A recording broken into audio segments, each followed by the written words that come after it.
عن معاذ بن جبل رضي الله عنه قال قال رسول الله صلى الله عليه وسلم ألا أخبرك برأس الأمر كله وعموده وذروة سنامه قلت بل يا رسول الله قال النبي صلى الله عليه وسلم رأس الأمر الإسلام وعموده الصلاة وذروة سنامه في الجهاد صدق رسوله الكريم رب اشرح لي صدري يسر لي أمري واحلل عقدة من لساني يفقهوا قولي الحمد لله رب العالمين والعاقبة للمتقين والصلاة والسلام على رسوله الأمين وعلى آله وصحبه أجمعين وسلام على جميع المرسلين ونحن نشهد أن الله خير القدير ويوم القيامة حق اليقين وكتابه هدى للمتقين نسأل الله جنات النعيم ونعوذ به من الجحيم آمين يا رب العالمين. معزز سامعین السلام علیکم ورحمۃ اللہ وبرکاتہ. سامعین، جو حدیث کی تلاوت میں نے آپ کے سامنے کی، جو حدیث میں نے آپ کے سامنے پیش کی اور آپ نے سماعت فرمائی، یہ جامع ترمذی کی حدیث نمبر 2616.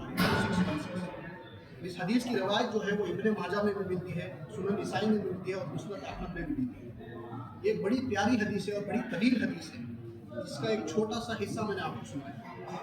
اس کا جو واقعہ ہے، اس کے پیچھے جو واقعہ ہے، اس حدیث کا جو پس منظر ہے، پہلے اس پر غور و فکر کرتے ہیں، اس پر تصور کر کے دیکھیے. جو میں بیان کرتا ہوں کہ غزوہ تبوک کے لیے جب اللہ کے رسول صلی اللہ علیہ وسلم غزوہ تبوک کے لیے نکلے تو اللہ کے رسول کے ساتھ بہت بڑا لشکر تھا کہ 30,000 صحابہ اللہ کے رسول کے ساتھ تھے. 30,000 کا لشکر.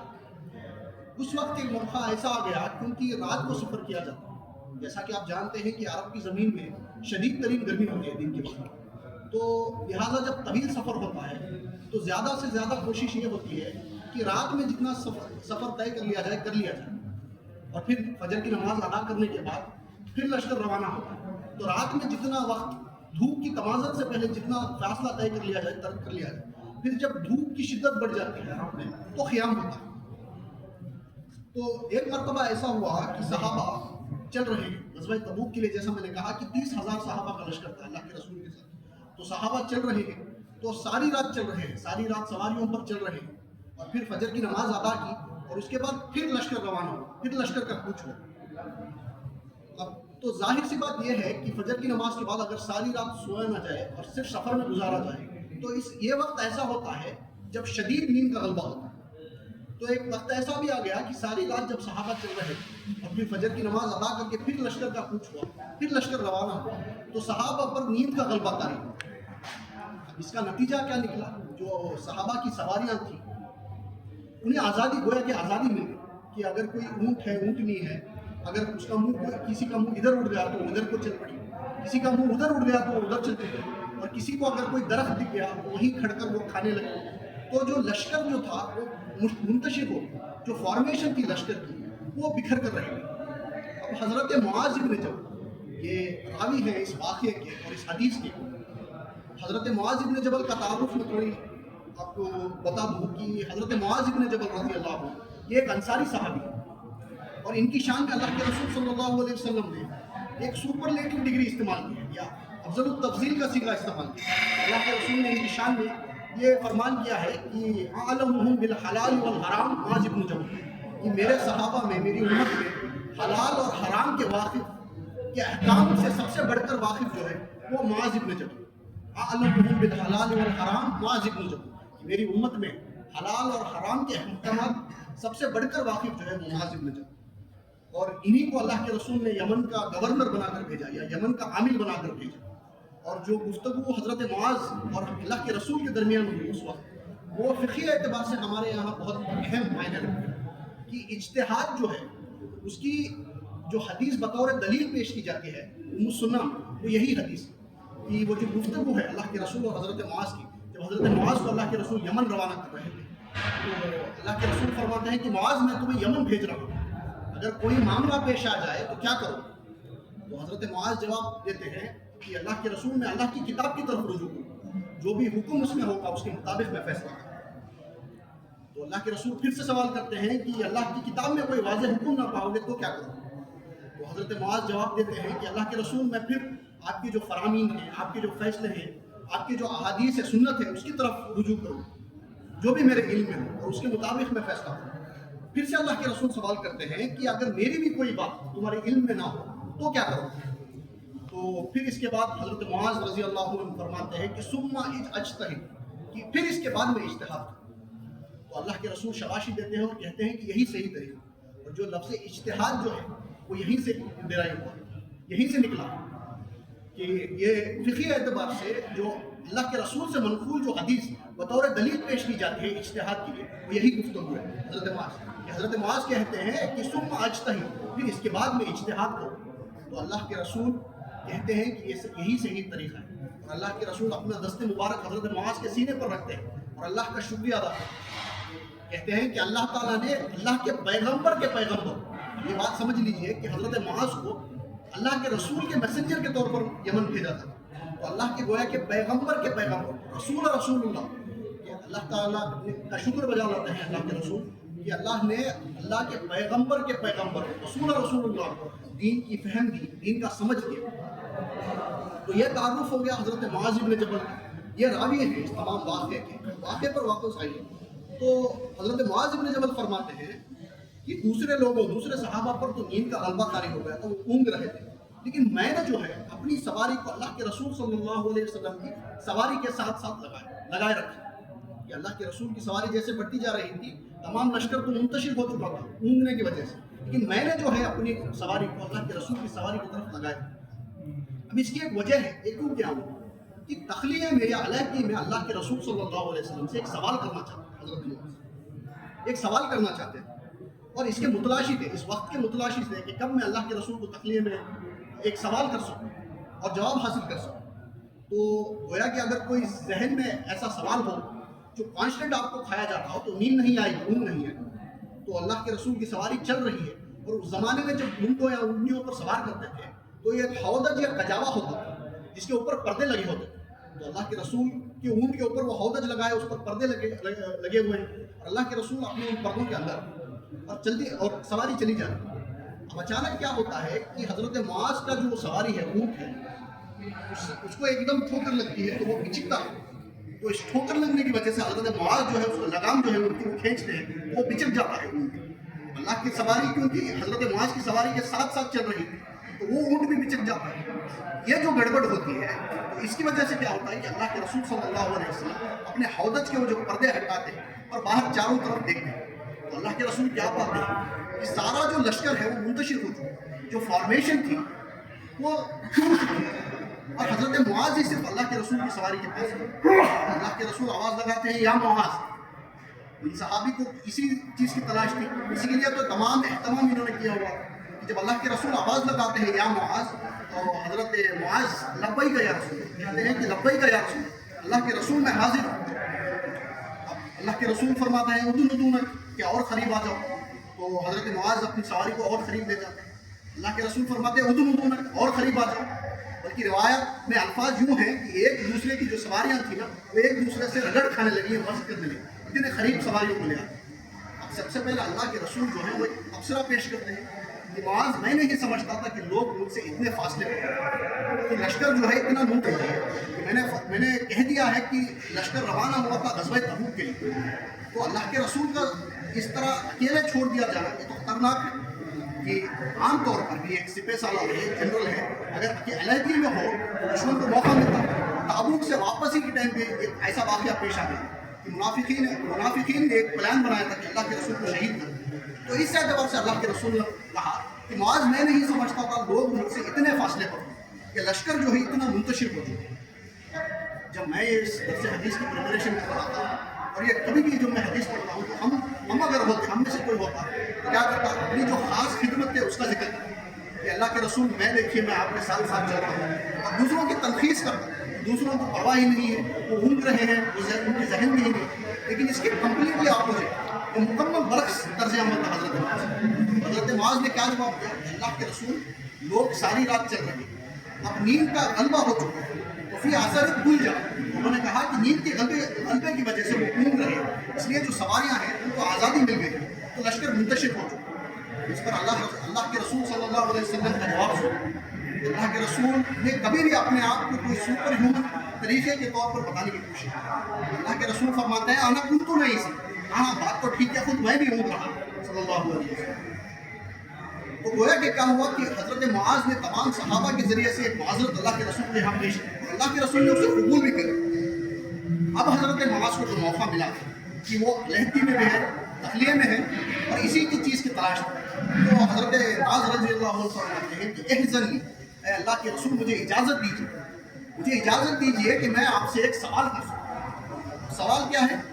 اور انہوں نے سوال کے بارے میں کیا کہا؟ حضرت معاذ حدیث میں آتا ہے, الفاظ یوں ہیں کہ قد امرضتنی و اسقمتنی و احزنتنی, اور یہ جو سوال ہے جو میں آپ سے کرنا چاہتا ہوں, اس سوال نے مجھے دلگیر کر دیا ہے, غمگین کر دیا ہے, بےحد اگر انگریزی میں کہا جائے تو میلانکولک کر دیا, مجھے بیمار کر دیا ہے اس سوچ. میں آپ سے ایک سوال کرنا چاہتا ہوں اور یہ جو سوال ہے قد امرضتنی و اسقمتنی و احزنتنی, اس سوال نے مجھے دلگیر کر دیا ہے, غمگین کر دیا ہے, بیمار کر دیا ہے, وہ ہے کہ مریض کر دیا ہے. اب اللہ کے رسول فرماتے ہیں سل ما شئت, سل ما شئت. ابھی اس کا اگر مفہوم دیکھا جائے تو بڑا پیارا انداز ہے, جیسے ہم بادشاہ کی کہانیوں میں سنتے ہیں, جب بادشاہ راضی ہو جائے تو کہتا ہے کہ مانگو جو مانگو, تو پوچھو جو پوچھو. اس مزاج کا اس عربی میں انداز ہے. اللہ کے رسول فرماتے ہیں سل ما شئت, کہ پوچھو جو پوچھنا چاہتے ہو, کھلی چھوٹ. اب تو انہوں نے ان صحابی جو نے جو سوال کیا, یہ ہے ہمارے درس کا پہلا سبق. میں بتا چکا ہوں حضرت معاذ کا مرتبہ کیا ہے, یہ صحابی کو کیا فکر دامن نہیں ہے, ان کو سوچ کیا ہے, اور صحابی کا درجہ میں بتا چکا ہوں. یہ صحابی اس درجے کے حامل ہے کہ اللہ کے رسول صلی اللہ علیہ وسلم کی نظر میں ان کا وہ مقام ہے کہ یمن کا گورنر بنا کر, یمن کا گورنر بنا کر 1.5 لاکھ سے زیادہ صحابہ ہیں, لیکن کسی کو یہ الفاظ نہیں ہے. اللہ کے رسول فرماتے ہیں واللہ انی احبک یا معاذ, واللہ اللہ کی قسم معاذ میں تم سے محبت کرتا ہوں. یہ صحابی کا مرتبہ ہے. اللہ کے رسول فرماتے ہیں اللہ کی قسم معاذ میں تم سے محبت کرتا ہوں. یمن روانہ ہوئے حضرت معاذ, اللہ کے رسول کے دل میں بچھڑنے کی خواہش نہیں, حضرت معاذ کے دل میں بھی نہیں گئی. اللہ کے حکم سے نکلے ہیں, اللہ کی راہ میں نکلے ہیں تو کرنا پڑے گا. اللہ کے رسول حضرت معاذ جب یمن جا رہے تھے تو روایات میں آتا ہے کہ 7 میل پیدل چل رہے. اللہ کے رسول 7 میل پیدل چل رہے. اللہ کے رسول کا فرماتا ہے کہ معاذ یہ ہماری آخری خراب ہے, جب تم پھر اگلی بار مدینہ آؤ گے تو مجھے نہیں پاؤ گے. جب یہ بات حضرت معاذ سنتے ہیں تو رونے لگتے ہیں, کہتے ہیں کہ اس وقت میں جانا نہیں چاہتا, میں آپ کے پاس رہنا چاہتا ہوں. اللہ کے رسول جواب میں کہتے ہیں کہ یمن کو آپ کے لیے زیادہ ضروری ہے. ایسے صحابہ ان کو فکر کیا دامن دی ہے, یہ سوال جو پوچھ رہے ہیں کہ اللہ کے رسول نے انہوں نے کہا تھا کہ مجھے آپ سے ایک سوال کرو, وہ سوال سنیے کیا ہے. کہ حضرت معاذ فرماتے ہیں حدثنی بشیء, اللہ کے رسول مجھے ایک ایسی بات بتا یدخلنی الجنہ ویبعدنی عن النار, جو چیز مجھے جنت میں داخل کرتے اور مجھے جہنم سے نجات دے, یا مجھے آگ سے نجات دے. مجھے ایک ایسی چیز بتا دیں, ایسا عمل بتا دیں جو مجھے جنت میں داخل کر دے اور جہنم سے نجات دے. اب یہ صحابی کی آپ فکر دیکھیے, سوچ دیکھیے, اپنے صحابی کا مرتبہ دیکھ چکے ہیں اور الفاظ کا استعمال کیا قد امرضتنی و اسقمتنی و احزنتنی. اس سوچ نے مجھے دلگیر کر دیا ہے, غمگین کر دیا ہے, مریض کر دیا ہے. سوچ صحابی اس لیول آپ جو میں نے کہا کہ ہمارے لیے پہلا سبق اس میں ہے اپنے گرہبانوں میں تھا, ہم اپنے گرہبانوں میں تھے کہ ہمیں آخرت کی جتنی فکر, جتنی دنیاوی فکر ہمیں, جتنی ہمارے بچوں کی, ہمارے والدین کی, ہمارے کریئرس کی, جتنی پیسے کی, جائیداد کی, دولت کی ہمیں فکر ہے, کیا اس سے زیادہ ہمیں آخرت کی فکر ہے؟ یہ صحابی نے یہ نہیں سوچا کہ ہم تو اللہ کے رسول کے صحابی ہیں, ہمیں تو جنت میں سیٹ ریزرو ہے. یہ انہوں نے نہیں سوچا. ہمارے لیے نجات جو ہے ٹیکن فار گرانٹیڈ ہے, انہوں نے نہیں سوچا. محاسبہ ہوگا اوروں کا ہوگا, جزا سزا ہوگی اوروں کا ہوگا, ہم تو اللہ کے رسول کے صحابی ہیں, ہم سے کیا محاسبہ, یہ انہوں نے نہیں سوچا. الفاظ کا استعمال کیا قد امرضتنی و اسقمتنی و احزنتنی. اس سوچ کیا سوچ ہے کہ وہ چیز جو مجھے جنت میں داخل کر دے اور جہنم سے نجات دے دے, اس چیز کو لے کر میں غمگین ہو چکا ہوں, دلگیر ہو چکا ہوں, مریض ہو چکا ہوں. اور جب یہ سوال کرتے ہیں تو اللہ کے رسول انہیں شاباشی دیتے ہیں. اللہ کے رسول فرماتے ہیں تم نے یقیناً بہت بڑی بات پوچھی, تم نے یقیناً بہت بڑی بات پوچھی, اور تم نے یقیناً بہت بڑی بات پوچھی. اس کے بعد اللہ کے رسول فرماتے ہیں اور یقیناً آسان ہے اس کے لیے جس کے لیے اللہ نے خیر کا فیصلہ کیا, اس کے لیے اللہ نے خیر کا فیصلہ کیا. اللہ کے رسول کا جواب سنو. حضرت معاذ کا سوال تھا ایک چیز جو مجھے جنت میں داخل کر دے اور جہنم سے نجات دے. تو اللہ کے رسول فرماتے ہیں تعبد اللہ, صرف اللہ کی عبادت, ولا تشرک باللہ, اللہ کے ساتھ کسی کو شریک نہ. اللہ کے رسول کا جواب کیا ہے کہ صرف اللہ ہی کی عبادت کرو اور اللہ کے ساتھ کسی کو شریک نہ کرو، وَأَقَامُوا الصَّلَاةَ وَآتُوا الزَّكَاةَ وَصَوْمُوا رَمَضَانَ وَحَجَّ الْبَيْتِ وَلَا حَتَّىٰ تَمُوتُوا۔ اللہ کے رسول فرماتے ہیں صرف اللہ ہی کی عبادت کرو اور اللہ کے ساتھ کسی کو شریک نہ کرو اور نماز کو قائم کرو اور زکوٰۃ کو ادا کرو اور رمضان کے روزے رکھو اور بیت اللہ کا حج کرو اور یہی پاؤ کہ تمہیں اسی حالت میں موت آئے تم جنت میں داخل ہو۔ ان چیزوں کو سمجھیے، اس جملے کو سمجھیے کہ دیکھنے میں تو ایک جملہ لگتا ہے لیکن مضامین کی جو دریا ہے جو ایک پوجے میں بن گیا اس پر ایک گھنٹے کی تقریر ہو سکتی ہے کہ اللہ ہی کی عبادت کیا ہے۔ ہم نے درس قرآن میں سنا شرک کی صفات، شرک کیا ہے، شرک سے کیسے بچا جائے، شرک کے جلی کیا ہے، شرک کے خفی کیا ہے، شرک کی ذات کیا ہے، شرک کی صفات کیا ہے، شرک کی حقوق کیا ہے۔ تو مضامین کی دریا جو ہے وہ اللہ تعالیٰ اللہ کے رسول کے ایک جملے میں بن گئے ہیں۔ تمہیں جنت کیسے ملے گی کہ اللہ کے سوا کسی کی عبادت نہ کرو، اللہ کے ساتھ کسی کو شریک نہ کرو، اللہ کے ساتھ شرک نہ کیا کرو، رمضان کے روزے رکھو، نماز قائم کرو، زکوٰۃ ادا کرو، بیت اللہ کا حج کرو، اسی پر تمہاری نوبت ہے جنت میں داخل کرو۔ یہاں پر حضرت معاذ کا سوال جو تھا اس کا جواب اللہ کے رسول نے دے دیا۔ پھر اس کے بعد مزید اللہ کے رسول خود فرماتے ہیں، ایک سوال کرتے ہیں کہ یا معاذ، کیا میں تمہیں خیر کے دروازوں کے بارے میں نہ بتا سکتا، باب الخیر کے بارے میں نہ بتاؤں، یا بھلائی کے دروازوں کے بارے میں بات نہ بتاؤں؟ تو حضرت معاذ کا کیا جواب ہو سکتا ہے کہ اللہ کے رسول ضرور بتائیں، ضرور فرمائیں۔ اللہ کے رسول نے کہا خیر کے دروازوں کے بارے میں، نمبر ایک الصوم جنت، کہ روزہ جو ہے وہ ڈھال ہے۔ اگر کوئی شخص جنگ کے لیے جاتا ہے تو ایک ہاتھ میں تلوار ہوتی ہے اور دوسرے ہاتھ میں ڈھال ہوتی ہے۔ تلوار کا کام کیا ہے کہ دشمن پر وار کرنا، لیکن ڈھال سے کیا ہوتا ہے دشمن کا وار جو ہے وہ روکا جاتا ہے۔ اللہ کے رسول فرما رہے ہیں کہ روزہ ڈھال ہے، کس کے خلاف ڈھال ہے؟ شیطانی لشکر یا شیطانی حملے کے خلاف ڈھال ہے۔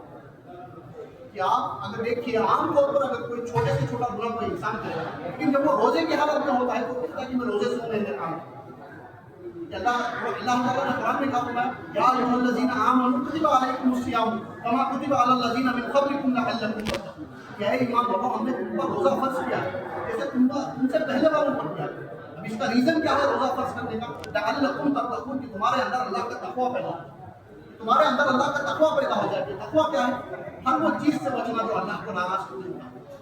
اس کے لیے ڈھال کی ضرورت ہے۔ اگر شیطان جو ہے تو ہم کو بھی نہیں ٹوٹتا، ہم کو دل میں اتر جاتا ہے اس کے وسوسوں کے ذریعے، اس کے خیالات کے ذریعے، اس کے خلاف شیطانی لشکر کے خلاف روزہ ڈھال الصوم جنت۔ اس کے بعد اللہ کے رسول فرماتے ہیں صدقہ گناہ کو ایسے دھوتا ہے، ایسے بجھاتا ہے جیسے پانی آگ کو بجھاتا ہے۔ رمضان کا مہینہ ہے، رمضان کے مہینے میں کئی احادیث ہمیں ملتے ہیں صحابہ کے اقوال کہ اللہ کے رسول ویسے ہی سقی تھے لیکن رمضان کے مہینے میں سقی ایک دریا بن جاتا ہے، سخاوت کے دریا بن جاتا ہے۔ اللہ کے رسول فرماتے ہیں کہ وہ جو صدقہ ہے وہ گناہ کو ایسے دھو دیتا ہے یا پاک کر دیتا ہے جیسے پانی آگ کو بجھاتا ہے۔ اور تیسری بات اللہ کے رسول نے فرمائی اس شخص کا رات کو کھڑے ہونا تہجد، اس شخص کا رات کو کھڑے ہونا تہجد میں سورہ سجدہ کی وہ آیت نمبر 16 اور آیت نمبر 17 کی تلاوت اللہ کے رسول نے۔ اس کا مفہوم یہ ہے، ان آیتوں کا ترجمہ یہ ہے کہ وہ لوگ جو اپنے بستروں سے اٹھ کھڑے ہوتے ہیں رات میں تہجد ہمارے لیے تہجد پڑھنے کے، اور وہ لوگ جو اپنے مالوں میں سے خرچ کرتے ہیں جو اپنے اوپر کے، ان کے لیے ایسا بڑا بدلہ ہے، ایسا ثواب ہے جو کوئی ذہن کوئی نفس تصور نہیں کر سکتا کہ اللہ کے رسول کی تلاوت کی باتوں کو۔ اس کے بعد اللہ کے رسول یہ تین کہتے ہیں، پہلا کا خیر کے بعد کیا صوم جنہ روزہ ڈھال ہے، اس کے بعد صدقہ جو ہے گناہ کو ایسے دھو دیتا ہے جیسے پانی آگ کو بجھا دیتا ہے۔ تیسری چیز رات کو تہجد میں اللہ کے آگے اٹھے، تو یہ تو ہو گیا۔ پھر اس کے بعد اللہ کے رسول صلی اللہ علیہ وسلم مزید سوال کرتے، یہ کہا جا سکتا ہے کہ جو دریائے سخاوت ہے وہ جوش ہو۔ اللہ کے رسول مزید سوال کرتے ہیں کہ بعض کیا میں تمہیں یہ نہ بتاؤں کہ ہمارا جو دین ہے اسلام، اس کی جڑ کیا ہے، اس کا تنا کیا ہے، اس کی چوٹی کیا ہے، اگر انگریزی میں کہا جائے تو اس کے روٹس کیا ہے، اس کا ٹرنک کیا ہے اور اس کی برانچز کیا ہے مزید۔ تو اس پر حضرت معاذ کا کیا جواب ہو سکتا ہے؟ اللہ کے رسول میرے ماں باپ پر قربانوں ضرور بتائیے، ضرور سکھائیں۔ تو اللہ کے رسول فرماتے ہیں کہ ہمارا دین ہے، سب سے پہلے تو یہ تمثیل سمجھیے۔ اللہ کے رسول نے کہا کہ ہمارا جو دین کی جڑ ہے، جو دین کا تنا ہے اور جو دین کی چوٹی ہے وہ کیا ہے، اس کی کیا ضرورت ہے؟ کہ بعض اوقات میں کیا ہوتا ہے کہ انسان جو ہے وہ کوئی ثانوی چیز یا غیر اہم چیز کو زیادہ اہمیت دے دیتا ہے دین کے اعتبار سے، اور جو بنیادی چیز ہے اس کو نظر انداز کر دیتا ہے۔